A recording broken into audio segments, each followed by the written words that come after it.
That morning began like hundreds of others in the Wyoming Valley.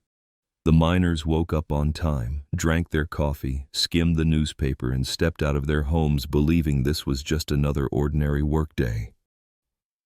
There were no alarms, no emergency warnings, only one small detail no one seemed to notice. The river above the mine was higher than usual, and it was still rising. No one talked about it, because in this place, rising water was familiar, and familiarity rarely feels dangerous. But history rarely kills people in a single day. History kills through habit. What turned a region that once powered American industry into a place that buried the very people who built it? And why did this disaster not only take lives, but force an entire industry to change forever? If you want to understand why the worst catastrophes often begin with the most ordinary moments, stay with us until the end of this video. And if stories like this matter to you, don't forget to like and subscribe, because these are not just stories to watch, but stories to remember. Wyoming Valley, when energy became power. By the late 19th century, Wyoming Valley was neither remote nor poor. It was one of the most important energy centers of an industrializing America. Beneath its hills and quiet towns lay vast reserves of anthracite coal, a fuel that burned hotter, longer, and cleaner than ordinary coal, and was considered premium energy at the time. In New York, Philadelphia, and Boston, millions of homes were heated by coal pulled from this valley.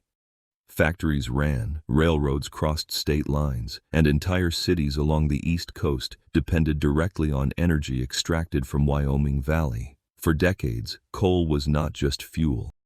It was the foundation of national growth. Around the mines, communities took shape. Housing, stores, schools, churches, and hospitals all existed because of the mines and survived through them. Most able-bodied men in the region worked underground. They understood the mines, they were used to them, and they believed the mines would always be there, just as they had been for their entire lives. The coal companies were more than employers. They sat at the center of economic and social life. Wages, benefits, and even the daily rhythm of the towns followed the mine schedules. Over time, economic power became social power, where decisions made in company offices directly shaped the fate of entire communities. In a system like this, stability became an assumption. The mines had operated for decades. Millions of tons of coal had been extracted. Accidents happened, but rarely, and were often accepted as an unavoidable part of the job. The prevailing belief was that all risks were known, controlled, and already accounted for. When an industry becomes a national lifeline, it does not only produce energy, it produces silence. And the question that follows is this: what happens when that lifeline begins to weaken, when profits decline, and when decisions once considered safe are forced to be reconsidered under pressure to survive? Post-war decline and the pressure to dig deeper. After World War II, life in the Wyoming Valley began to change, though not in ways that were immediately visible. Work shifts still started on time. The mines remained open, but the world beyond the valley had entered a different era. Oil and natural gas surged across the American energy market. They were cheaper, more flexible, and did not require thousands of men working underground. Anthracite coal, once a premium fuel, slowly became obsolete. Extraction costs continued to rise, while market prices failed to keep pace. For the mining companies, the calculation became simple and unforgiving: either extract more coal or shut down. Throughout the late 1940s and 1950s, mines across the Wyoming Valley closed one by one. Towns that had once thrived began to see shops shuttered, families leave, and job boards sit empty. Unemployment rose quickly. For many families, losing a mining job meant losing income, health coverage, and their place within the community. In a region where nearly every livelihood depended on coal, alternative options were scarce. The mines that remained entered a different phase. To sustain output, they were forced to dig deeper into the earth. They pushed closer to areas once considered risky, and they worked seams that were harder to reach, more expensive to extract, and more dangerous. On paper, safety procedures still existed. In practice, they were increasingly viewed as slow and obstructive. Each additional layer of roof support meant added cost. Each inspection meant lost time. As profits shrank, safety began to be treated as a burden to be minimized. The workers understood the risks were growing. They had spent their lives underground. They recognized the signs when conditions changed, when spaces narrowed, when the rock overhead felt closer than it should, but they also understood that refusing to work did not mean safety. It meant unemployment. In that environment, decisions were made not out of recklessness, but necessity. Continuing to dig was the only way for the mine to survive. And for the mine to survive, old limits began to shift. When losing a job means losing everything, safety becomes negotiable. And the question now was no longer whether risk existed, but which path the Knox mine chose to follow in order to keep operating within a system that was rapidly closing off all alternatives. Knox mine, warnings that were already known. By the late 1950s, as many mines across the valley had already shut down, the Knox mine continued operating. Located in the town of Pittston, the mine sat in a position that any experienced engineer would recognize as sensitive. Part of Knox's tunnel system ran directly beneath the Susquehanna River, the largest river in the region, carrying an immense volume of water year-round. Mining beneath a river was not new. It had been done before, but only under strict conditions. When excavating near a riverbed, the rock ceiling above had to be regularly probed to determine how much thickness remained. A minimum distance was considered the safety boundary, the point at which the water above was still separated from the mine by a solid layer of rock. On paper, these rules still existed. Engineers and supervisors were trained to understand the danger of mining too close to the river. They knew that even a small miscalculation in roof thickness could allow the water pressure above to overwhelm the entire tunnel system below. Records and later testimony show that these dangers were not theoretical. Concerns had already been raised that the river slope section was advancing too close to the riverbed. Measurements indicated that the safety margin was shrinking, and this was not information hidden from management. The river slope was also the most coal-rich section of the Knox mine. At a time when other mines had closed, this area determined whether Knox could continue operating at all. Every additional meter excavated meant more output, and every pause to reassess risk meant falling behind in a race Knox could not afford to lose. The decisions made at Knox mine were not the result of a single individual. They emerged from a system accustomed to balancing risk against production. Safety procedures were not eliminated, but they were interpreted more flexibly. Roof probing no longer occurred at every location as it once had. Limits that had once been considered absolute began to be treated as negotiable. Everyone involved understood that the risk was increasing. They understood the mine's position, they understood the weight of the river above them, and they understood that if the roof failed, the consequences would be uncontrollable. But in a system where choices were narrowing by the day, continuing to dig still appeared reasonable at the time. Sometimes disasters do not happen because no one knew, but because everyone knew and no one dared to stop. And the question now is this: what moment transformed those accepted risks into a disaster that could no longer be reversed? January 22nd, 1959, the final morning. The morning of January 22nd, 1959 began exactly like the mornings before it in the Wyoming Valley. There were no unusual signs on the surface, no emergency alerts. Just another ordinary winter workday. Frank Orlowski woke up as he always did. He made his coffee, opened the newspaper, and sat down, following a routine shaped by years underground. Frank rarely ate breakfast, but that morning he felt hungry. His wife prepared a bowl of cereal and packed a few extra sandwiches for his lunch pail. No one considered it worth noting.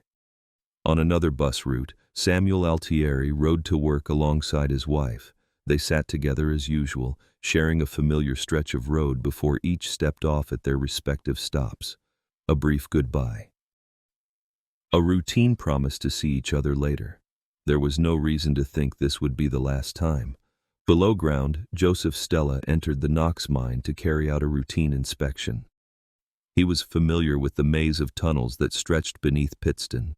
Work shifts in the river slope section were already underway. Machines ran. Excavation continued, following plans that had been approved and repeated many times before. In this section, roof probing was no longer carried out as consistently as it once had been. Safety margins had narrowed over successive shifts. Measurements that had once defined strict limits were now treated as reference points. No one viewed this as recklessness. It was simply how the mine now operated under existing conditions. Above them, the Susquehanna River was running high. Heavy rains earlier in the week had increased the volume and weight of the water. That pressure bore down on the rock below, though none of it was visible in the miners' working environment. The collapse of the rock ceiling did not come with a loud explosion. There was no warning.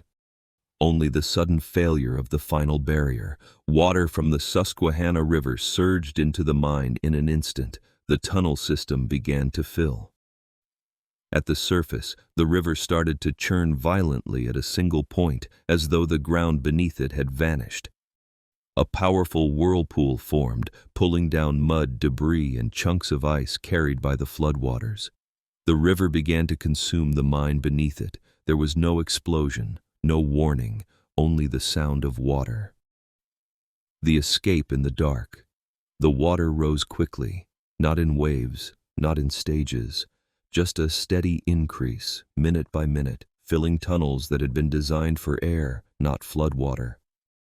Miners began leaving their work positions. There was no centralized order, no evacuation plan for a situation like this. Each man chose a direction based on personal experience, memory of the tunnel layout, and how much time he believed he still had. Darkness followed as the water reached the electrical systems. The sound inside the mine changed. Machinery fell silent. What remained was the sound of water striking rock and hurried footsteps echoing through narrow passages. Some groups found ventilation shafts farther upstream. They climbed in freezing conditions, gripping wet metal, and waited. Some were forced to remain submerged in cold water for hours, keeping only their heads and chests above the surface, uncertain whether the water would continue rising or finally stop. Others had no such option. Familiar routes disappeared as water surged through them. Lower tunnels filled first. Distances between groups were cut off quickly, not by collapse, but by time. As survivors began reaching the surface, they gathered outside the Knox mine, clothes soaked, exhausted, some injured. No one knew exactly how many remained below. Families began to arrive, wives, children, relatives. They waited without lists, without official announcements, without timelines.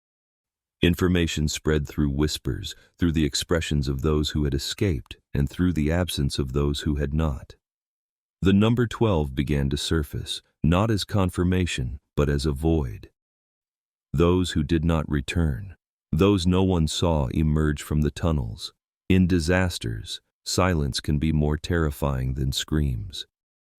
And the question now is no longer who made it out, but whether there is any chance left for those who did not. Rescue. When it was already too late.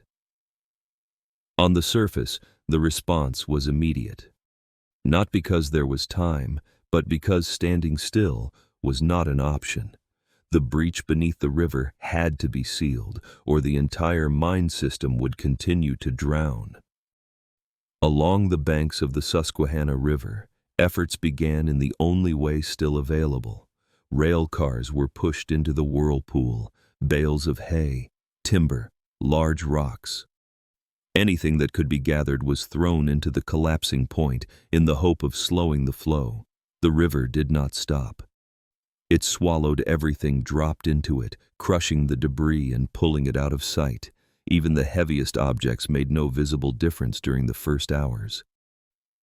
As the scale of the disaster exceeded local capacity, outside forces were called in. The Army, the Navy, engineers and technical advisors were brought in to assess the situation. Measurements were taken at connected mines throughout the region. The results confirmed what no one wanted to hear. Water levels at nearby shafts had risen hundreds of feet. That meant the Knox mine was nearly completely flooded. Any remaining air pockets, if they existed at all, were shrinking by the hour. Pumps were set into continuous operation. Day and night lost distinction. Water was removed, but the level dropped only marginally, nowhere near enough to change the outcome. The volume of river water that had poured into the mine far exceeded the capacity of the pumping systems on site. Outside the mine, time moved differently. Each passing hour reduced the possibility of rescue. There were no official statements confirming survivors underground. Language grew more cautious. Statements shifted. Hope began to be spoken of in the past tense. Gradually, an unavoidable truth took shape. Not because of a lack of effort, not because of delay, but because the system had crossed the point of recovery from the very first moment. The rescue continued, but no longer with the goal of saving lives, only to confirm what had already happened. Investigation and the cost of the system. When the water finally stopped rising, the story did not end. It entered a different phase, one in which the decisions made earlier could no longer remain unnamed. Investigations began with the same central question. Why did the mine roof fail at that exact location? And why did the safety systems not prevent what followed? Technical records showed that mining at the Knox mine had advanced too close to the bed of the Susquehanna River. Minimum clearance distances once considered safety boundaries had been reduced. Roof probing, a mandatory procedure when mining beneath a river, had not been consistently carried out in the river slope section. This was not a single oversight, but a pattern of repeated violations over time. Those findings led directly to company leadership. The decisions that shaped the mine's operation did not originate underground, but at management levels responsible for production targets and schedules. They understood the mine's location. They understood the pressure of the river above, and they understood the risks involved in continuing to dig. The outcome was a rare precedent in American mining history. Several company executives were criminally indicted for safety violations resulting in loss of life. The case went beyond civil liability or financial compensation. It forced a direct confrontation with the question of who bears responsibility when a system is allowed to operate dangerously for years. While legal proceedings moved forward, those most affected remained on the margins. Widows and families of the missing miners waited in silence. Information arrived slowly. Financial support did not come immediately. Some families waited years before receiving official death benefits. For the Wyoming Valley community, the damage extended beyond the courtroom. Trust in the industry that had sustained them was shattered. The mines were no longer seen as stable pillars, but as risks concealed for too long. Towns that had once revolved around coal began to change in ways that could not be undone. Wyoming Valley was no longer the same, not only because of those who were lost, but because the system once trusted had collapsed in full view of everyone. The Angola Horror, 1867. When history repeated itself in another industry. This was not the first time the United States paid a price for a system growing faster than its ability to control it. Nearly a century before the Knox mine disaster, another catastrophe unfolded, this time not underground, but on the rails. In 1867, America was still recovering from the Civil War. Hundreds of thousands had died, but the nation was entering a period of reconstruction. The demand for travel was rising rapidly, and railroads had become the fastest and most advanced form of transportation of the era. On the morning of December 18, 1867, the Lakeshore Express departed Cleveland bound for Buffalo. Passengers boarded for many reasons: business, family visits, honeymoons. No one boarded believing they were stepping into a system still unfinished. At the time, passenger cars were largely constructed of wood. Each car contained coal-burning stoves to combat the harsh winter cold. Braking systems were primitive, and most critically, railroad track gauges were not yet fully standardized across the country. Under these conditions, everything still appeared normal. Trains ran daily. Large-scale accidents were rare. The risks existed, but they were accepted as part of progress. As the train passed through Angola, New York, a small irregularity in the track was enough to push the system past the point of no return. The final car derailed. 2 passenger cars were thrown from the bridge and plunged into the deep gorge below. The impact was not the end. Wood splintered, stoves broke free from their mounts. Hot coals and fire spread rapidly through the cars. Passengers who survived the fall found themselves trapped inside a structure engulfed in flames. Within minutes, the scene became an inferno that rescuers could not approach. Many victims died not from the crash itself, but from the fire. When recovery efforts finally began, identifying the bodies proved extraordinarily difficult. Some victims were never identified. News of the disaster spread quickly across the nation. Newspapers named it the Angola Horror. Public outrage followed, driven not only by the death toll, but by how the railroad system had been operating up to that point. Public pressure forced the railroad industry to change. Wooden passenger cars were gradually banned. Track gauges were standardized nationwide. Braking systems were improved. Decisions once considered sufficiently safe were no longer acceptable. Ironically, a small detail from that morning altered history in another way. One passenger who intended to board that train arrived late. He was not on the Lakeshore Express when the accident occurred. His name was John D. Rockefeller. A train delayed by a few minutes saved one life and exposed the structural weaknesses of an entire industry.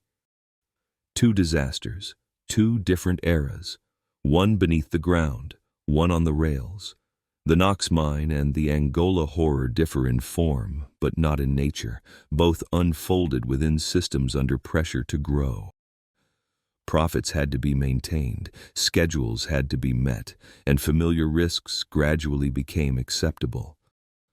Not because people did not know, but because the system required them to believe that everything was still under control. When those systems collapsed, people paid the price first. Not as a single tragic moment, but as the inevitable result of a series of decisions that seemed reasonable at the time they were made. After the Knox mine disaster, regulations governing mining beneath rivers became stricter. After the Angola Horror, wooden rail cars disappeared, track gauges were standardized, and braking systems were improved. These changes did not come from foresight, but from loss already endured. They remain today as traces left behind by those who were never protected in time. Every safety standard you benefit from today carries the name of someone who was not protected. And the question that remains is this: have the systems we trust today truly learned the lessons of history, or are they simply repeating them in more subtle ways? If stories like these matter to you, please like the video, subscribe to the channel, and leave a comment sharing your thoughts. Thank you for watching until the end. We'll see you in the next video.